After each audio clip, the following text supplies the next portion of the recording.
Bismillahirrahmanirrahim. Assalamualaikum warahmatullahi wabarakatuh. Alhamdulillahirabbil alamin wa bihi nasta'in ala umurid dunya waddin. Shalatu wassalamu ala asyrafil anbiya wal mursalin sayyidina Muhammadin wa ala alihi washabihi ajmain, amma ba'du. Allahumma shalli ala Muhammad wa ala ali sayyidina Muhammad. Saudaraku yang dirahmati Allah dimanapun Anda berada, pada kesempatan yang kedua ini saya ingin menjelaskan lebih detail lagi, lebih rinci lagi tentang ASR yang dari saya, yang merupakan penjelasan lanjutan dari video sebelumnya. Kenapa ini saya lakukan? Karena ini agar Anda yang ingin mengamalkan ASR dari saya sudah paham. Jadi sebelum mengamalkan ilmu itu harus paham dulu. Jangan mengamalkan paham di tengah jalan, jangan. Jadi harus dipahami dulu baru dilaksanakan ya. Perlu diketahui bahwa ASR itu banyak versi ya. Bukan cuma ASR yang dari saya, tapi banyak versi-versi yang lain di luar sana ya. Seperti juga yang pernah saya pelajari dan juga yang ada di luar ya. ASR Madura Selatan, ASR Madura Utara, ASR versi Cirebon, ASR versi Sunan Kalijaga, ASR versi Sunan Ampel, ASR Arsi, ASR Batu Raja, ASR Tunggal, ASR Kembar, ASR Syekh Magelung Sakti, ASR Syekh Abdul Jabbar, ASR dan masih banyak ASR yang lain yang tidak bisa saya sebutkan semuanya karena terlalu banyak versi ASR. Tapi pada prinsipnya ASR itu antara 1 dan 2 itu khasiat dan fungsinya hampir sama. Ya 11-12 lah seperti itu ya. Karena sama-sama ilmu asma tingkat tinggi. Dan kali ini saya ingin menjelaskan ASR yang dari saya ya. Saya ulang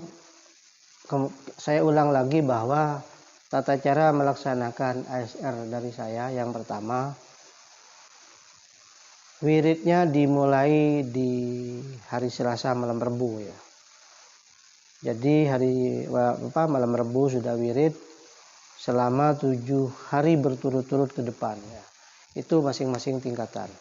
Yang kedua, di hari Selasa itu diiringi dengan puasa sunnah bila ruhih, artinya tidak makan makanan yang bernyawa selama berpuasa saja, seperti daging, ikan itu tidak boleh ya. Yang boleh tempe, tahu, sayur dan sebagainya yang tidak mengandung unsur hewani ya.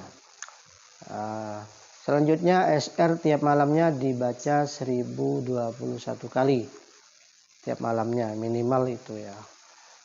Dan malam terakhir malam Jumatnya tidak boleh tidur sampai pagi, dan malam Jumat itu ASR-nya diwirid ya sebanyak 1021 kali juga, dan berlaku kelipatannya terserah mau ngambil 2 kali 3 kali, terserah bebas ya, sesuai dengan kemampuan Anda sendiri.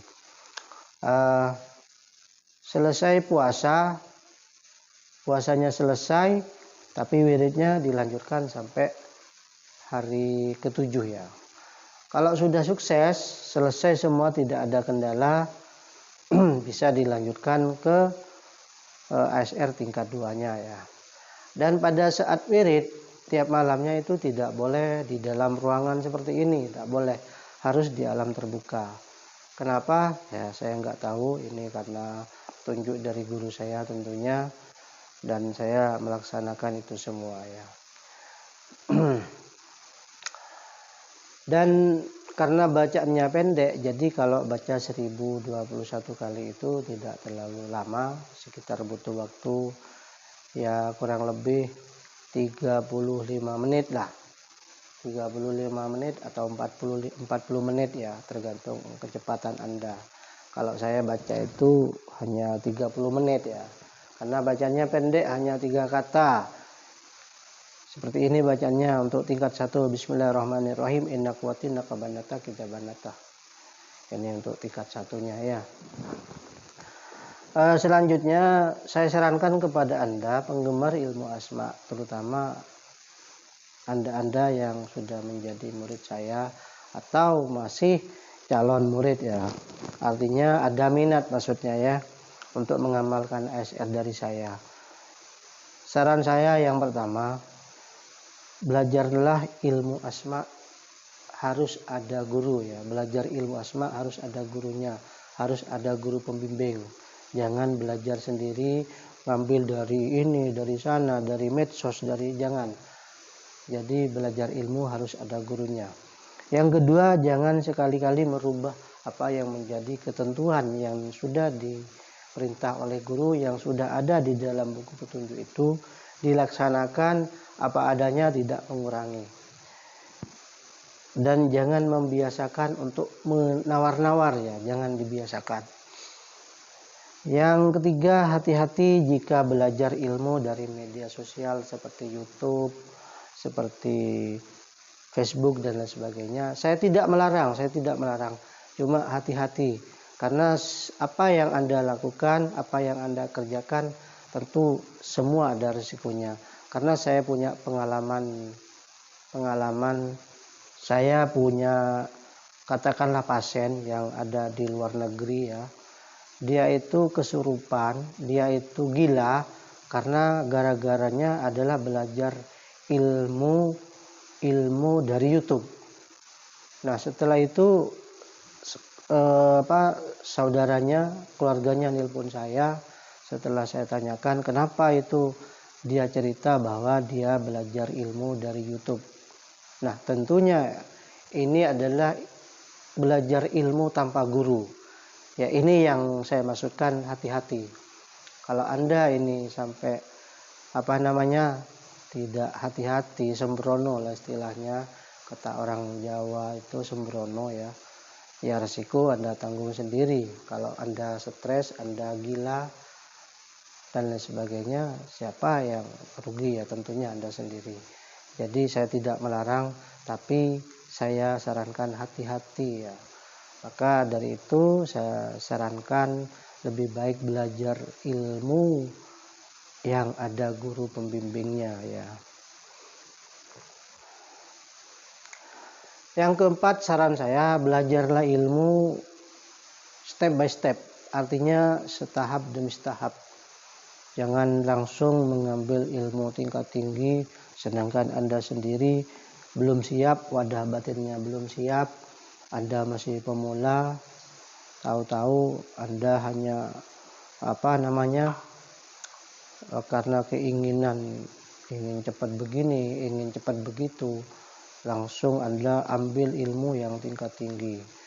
Ya sebenarnya tidak salah sih, tapi paling tidak lebih baik dari bawah dulu sesuai dengan kemampuan Anda, sesuai dengan pengalaman Anda.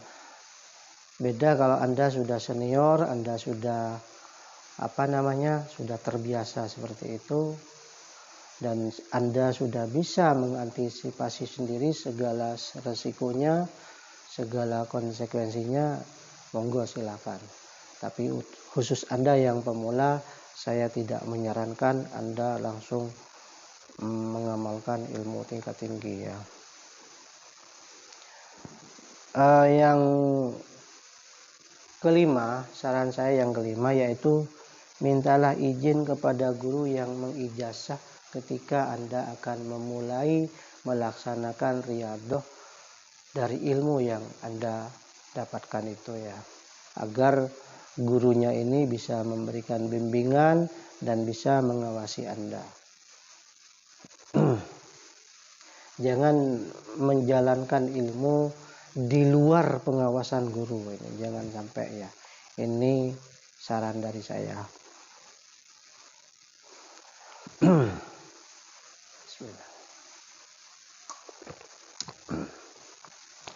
Yang terakhir, ini persyaratan yang wajib dipahami bagi Anda yang ingin mengamalkan ilmu Asma Sungai Raja dari saya. Yang perlu dipahami, dan perlu disanggupi syarat ini. Yang pertama, Anda sudah berusia minimal 21 tahun dan atau sudah menikah. Bagi Anda yang masih di bawah 21 tahun, sebaiknya minta izin dulu kepada orang tua. Konsultasi dulu kepada orang tua. Kalau diizinkan, monggo dilanjutkan. Kalau tidak diizinkan, jangan dilanjutkan. Bagi Anda yang tidak punya orang tua, bisa minta izin kepada guru ngaji mungkin ya, atau guru yang lebih pengalaman tentang ilmu asma ya. Kalau sudah Anda mendapatkan izin dan Anda berkeyakinan, monggo dilanjutkan. Yang kedua, tentunya Anda harus sanggup untuk tidak melanggar pantangannya. Apa itu pantangannya? Saya kemarin katakan bahwa pantangannya adalah tidak boleh melakukan perbuatan zina ya. Yang ketiga, sanggup menjalani proses dari awal sampai akhir ya. Artinya karena belajar ilmu tingkat tinggi itu tidak instan ya. Tidak instan, semua itu butuh proses. Ya, butuh proses. Maka dari itu, kalau Anda sudah sanggup menjalani proses, ya monggo dilanjutkan. Kalau belum sanggup, ya jangan gitu ya. Yang terakhir ini tentunya ketika Anda menjalankan ilmu dari saya, mendapatkan ilmu-ilmu saya, tentunya Anda sudah harus mendapatkan rekomendasi atau izin dari saya ya, biar saya itu bisa mengawasi, biar saya itu bisa memantau Anda ya. Tanpa di luar rekomendasi saya tidak mengizinkan siapapun untuk mengamalkan ilmu dari saya ya. Sekali lagi yang saya ulang bahwa bacaan ASR yang tingkat 1 ini adalah inna kuwati nakabanata kitabanata. Mungkin itu dulu penjelasan dari saya pada saat ini. Mohon maaf saya kurang sehat ya. Jadi suaranya kurang keras mungkin ya. Dan mungkin dari awal sampai akhir ada kesalahan dalam kata, dalam pengucapan, yang apalagi yang sempat menyinggung saudara-saudara saya dimanapun Anda berada. Saya mohon maaf yang sebesar-besarnya. Itu semua bukan unsur kesengajaan, dan tapi itu semua adalah kehilafan saya secara pribadi, dan dengan ikhlas hati saya mohon maaf yang sebesar-besarnya. Dan saya akhiri, wabillahi taufik wal hidayah. Assalamualaikum warahmatullahi wabarakatuh.